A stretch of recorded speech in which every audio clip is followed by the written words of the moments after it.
7 août 2021. Bonjour, c'est samedi 7 août. Louez le Seigneur. Une autre lettre des aigles qui se rassemblent de la part d'un prophète de Dieu de Jeffersonville, Indiana. Je suis tellement reconnaissant que Dieu nous ait donné un prophète, que chacun de nous dans le monde puisse recevoir sa lettre.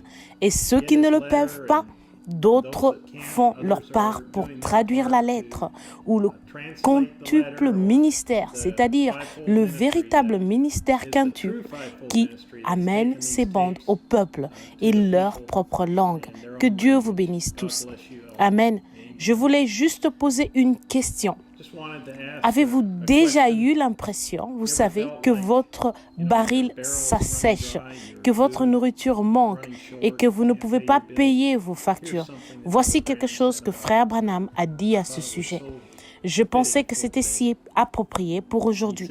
Il a dit cela dans l'œuvre du Saint-Esprit, prêché le 16 août 1956, paragraphes 45 et 46. Il dit « Remarquez, Abraham, là, avec Sarah, sa femme, sans aucun doute que bien de fois, le tonneau de farine se vidait jusqu'au fond.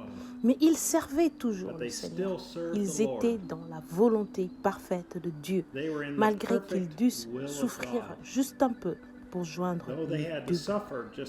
Presque tous ceux qui servent Dieu en toute fidélité connaissent ce genre de situation. Assurément que nous les connaissons. Et quand, parfois, vous vous demandez comment les enfants vont avoir des souliers pour aller à l'école, comment vous allez payer telle facture et telle autre, ne vous en faites pas. Il n'y a qu'une seule chose à faire, c'est vous reposer sur sa promesse. Je n'ai point vu le juste abandonné, ni sa postérité, mon Dieu, le pain. Il n'y a donc pas de problème. Amen. C'était Frère Branham. Maintenant, nous allons entendre Frère Branham avec le même esprit, se reposant sur son Fils. Et nous savons que c'était le Saint-Esprit, Dieu parlant à travers le messager. Maintenant, nous entendons Dieu parler à travers son prophète, c'est-à-dire son représentant sur terre. Pas seulement pour Jeffersonville, pas seulement pour l'Indiana, mais pour toutes les épouses à travers le monde. Nous envoyons ce merveilleux don de Dieu, manifesté à travers notre précieux frère.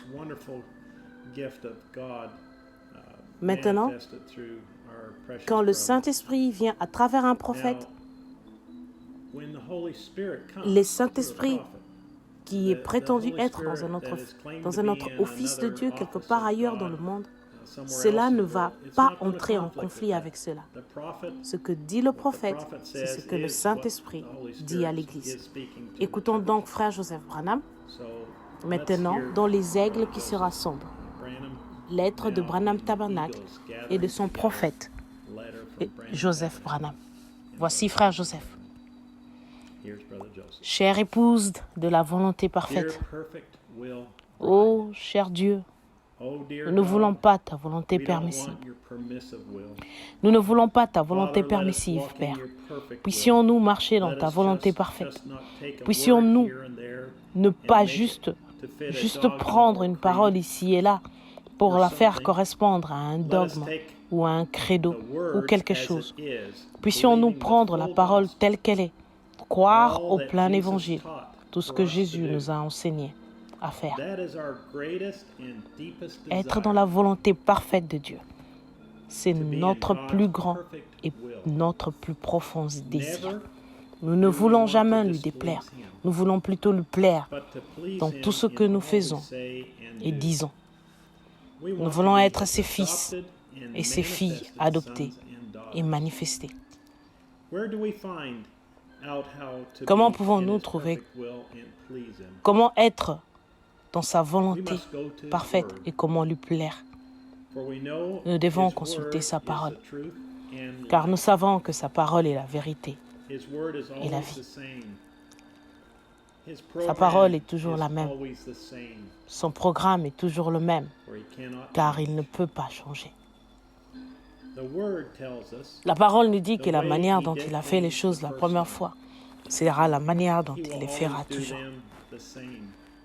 Il doit rester le même éternellement. Son but a toujours été le même.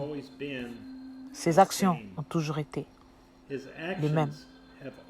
La manière dont il a conduit les choses, la manière dont il guérit les gens, la manière dont il conduit son peuple, il demeurera toujours le même.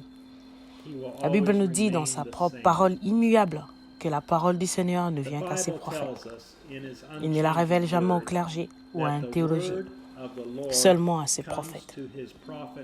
Il a aussi dit qu'il ne faisait rien sans l'avoir premièrement révélé à ses prophètes. L'homme a toujours désiré un système fait de main d'homme.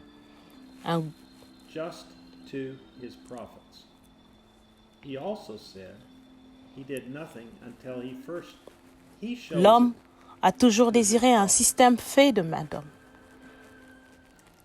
Un groupe d'hommes pour les conduire. Mais cela n'a jamais été la manière de Dieu. Il envoie toujours un conducteur appelé par Dieu, un prophète consacré par Dieu, avec la parole pour conduire son peuple.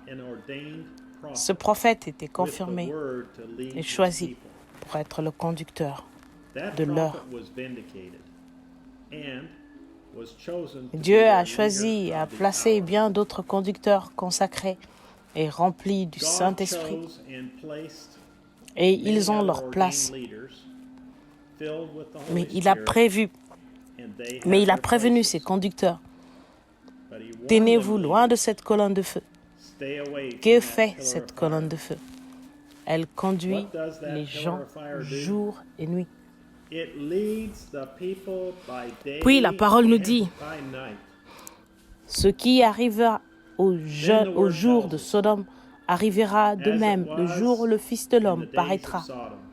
Selon sa parole, dans Malachie 4 et dans de nombreux passages des Écritures, il doit revenir dans son Église sous une forme physique, dans les gens, dans des êtres humains, à la manière d'un prophète. Feu. Comment reconnaîtrons-nous ce prophète? Il prouvera qui il est par la parole. Il connaîtra même les secrets du cœur. Il révélera toute la parole aux gens. Il sera confirmé par la colonne de feu pour conduire l'épouse. Dieu sera même photographié avec son prophète. Certains seront comme Jean sur l'île de Patmos, essaieront de l'adorer, mais il dira, garde-toi de le faire. Je suis ton compagnon de service, l'un des prophètes. Adore Dieu. L'épouse saura qu'il ne faut pas l'adorer lui, l'homme, mais plutôt adorer le Dieu dans cet homme. Il saura qui il est, celui que Dieu a choisi pour apporter les paroles infaillibles. Il saura qu'il était ce septième ange messager, choisi par Dieu. Le monde verra et entendra la voix de Dieu parler à travers lui. Et il verra le premier Adam pleinement restauré. Il conduira l'épouse par une colonne de feu. Il recevra ces informations du Logos et les offrira à l'épouse, qui sera en route vers le pays promis. L'épouse aura la révélation et elle saura que c'est le messager pourvu par Dieu. C'est la voie pourvue par Dieu. C'est la volonté parfaite de Dieu. Venez vous joindre à nous dimanche à 14h, heure de Jeffersonville, pour écouter Dieu change-t-il d'avis? Prêché le 27 avril 1965. Frère Joseph Branham. Le passage des Écritures à lire, Nombre 22, verset 31. Jusqu'à la prochaine fois, que Dieu vous bénisse. Restez dans sa volonté parfaite. Et il accomplira et tiendra ses promesses envers vous. Amen. Que Dieu vous bénisse. Et shalom. Branham Tabernacle. Jeffersonville time, and here, does God change his mind? 65-0427, Brother Joseph Branham. The scriptures to read before tomorrow's service is Numbers chapter 22, verse 31. Until next time, God bless you, and stay in His perfect will, and He will fulfill and keep His promises to you. Amen. God bless you, and shalom.